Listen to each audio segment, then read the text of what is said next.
Tryp says. Do I have to take Maddie trick-or-treating? Hooray! Maddie exclaims as she runs out the door. This will be so fun. Tryp rolls his eyes. Mom! It will be good for you, Tryp. But are you sure you want to dress as a bear attack survivor? Yeah, I'm sure. Tryp drags his feet behind Maddie as she skips down the sidewalk, humming. I hope you don't expect me to hang off your shoulder all night, Liam says. We'll see. Tryp replies. I don't want to be just a dumb kid with a phony bloodstain on his shirt. Well, Liam says. Shush it! As Tryp and Maddie approach their first house, Naomi runs up behind them. Tryp, are you so excited to trick-or-treat together? Together? Who said anything about... I didn't see your costume at school. She interrupts. What are you supposed to be? I see you brought Liam along. Hi, Liam. Hi, Naomi, Liam replies tenderly. Love your costume. Aw, thanks. Ballerina? Yep. She lifts her arms and does a quick twirl. Anyways, Tryp says. I'm just here for the candy. Let's focus on what's most important, shall we? Tryp, Naomi, and Maddie excitedly knock on their first door.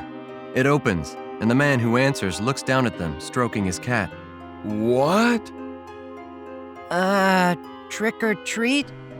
Tryp holds up his candy bucket, and the girls follow his lead. No! The guy shuts the door. The children frown and look at one another, stunned. Tryp gets an idea. Anybody got some matches? At their next house, a lady answers with a heaping bowl of goodies and compliments the girls' costumes. Oh, you look so cute. A dancer? And what an adorable unicorn. She tosses king-sized candy bars into Naomi's bag and Maddie's bucket. Then she looks over at Tryp. She loses her smile as she tries to guess what he's dressed up as. She gives up and without comment throws a fun-sized candy bar into his pail. Tryp notices the size difference and glares back at the woman. Hey, what gives? Before he can complain further, a horde of other trick-or-treaters crowds past them for a handout. He sulks off. Tryp sees a life-size scarecrow sitting in a rocking chair on another porch and runs up to poke its leg. Liam and the girls hesitate at the bottom of the steps. It's fake, Tryp says. Come on, what are you afraid of?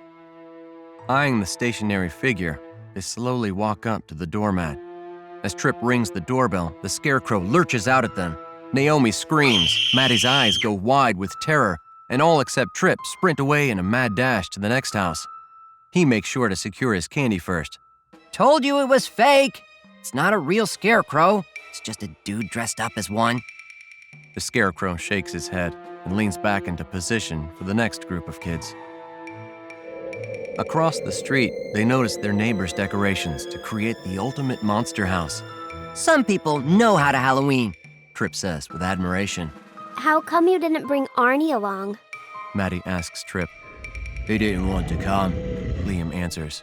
Too many kids to ruffle his feathers. Where's Sparkle Glittertail? Tryp asks. Or is that who you dressed up as? Maddie gives Tryp an angry look. No, I'm not Sparkle Glittertail. She's sick. I'm Rainbow Blossom. Tryp scratches his head. I thought that's who you were last year. Last year, I was Buttercup. Honestly, Tryp, Naomi says. it's like you don't understand girls at all. Tryp nods. That's true. I think we'll skip that house. Naomi says, passing by the clown. But the sugar! Tryp throws up his hands, unwilling to go up to the door alone. He looks into his bucket. This is the worst haul I've had in years. The girls are undeterred. It's just a clown. Haven't you ever been to the circus? Look, it's got polka dots. Colorful ones. The girls turn their backs and start walking. Tryp tries to muster the courage to approach on his own, but finally scuffs his foot in the dirt as he sighs defeatedly. Ah, nuts. As he follows Naomi and Maddie, Tryp hears the clown from behind them. How come no one ever comes to my house on Halloween? A group of dressed-up teenagers passes by them on the following approach. and a gray-haired mom asks them with disdain. How old are you? Tryp turns to the woman. You're never too old to beg for free candy, lady. Yeah, Naomi says. they're choosing childhood over partying. Ease off. A much younger woman at the nearest door turns back to the teenagers. Take the candy. She gives them twice as much while looking pointedly at the commenter. No one answers the door at the house at the end of the block, but as the kids walk away, an upstairs light comes on, revealing the silhouette of a man peering down at them as they leave. That's not creepy at all. Tryp says, staring at the ghostly figure. New rule. Naomi says, raising a hand. No more haunted houses. That's a dumb rule. Tryp says, looking back into his pitiful candy bucket. That's where stories come from. Come on, at this rate, we'll be out here till midnight. I thought Mom said you must have Maddie home by 9. Liam says. Heaven help me. Tryp answers, holding up his candy pail. I will fill this thing if it kills us. Us? Naomi exclaims. Nope. You're on your own. See ya.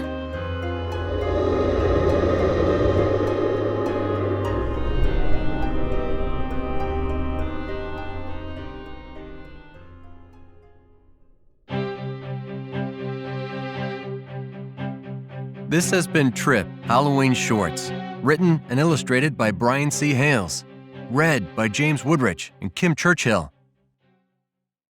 Tryp, an energetic and imaginative 7-year-old, spurred by his obsession with candy, dives into trouble and adventure in his next series of outings with Liam, his beloved Kodiak bear, Stellar-Arnie's superhero counterpart, Naomi, his childhood friend, and Maddie, his little sister, in 3 audacious Halloween-themed short stories.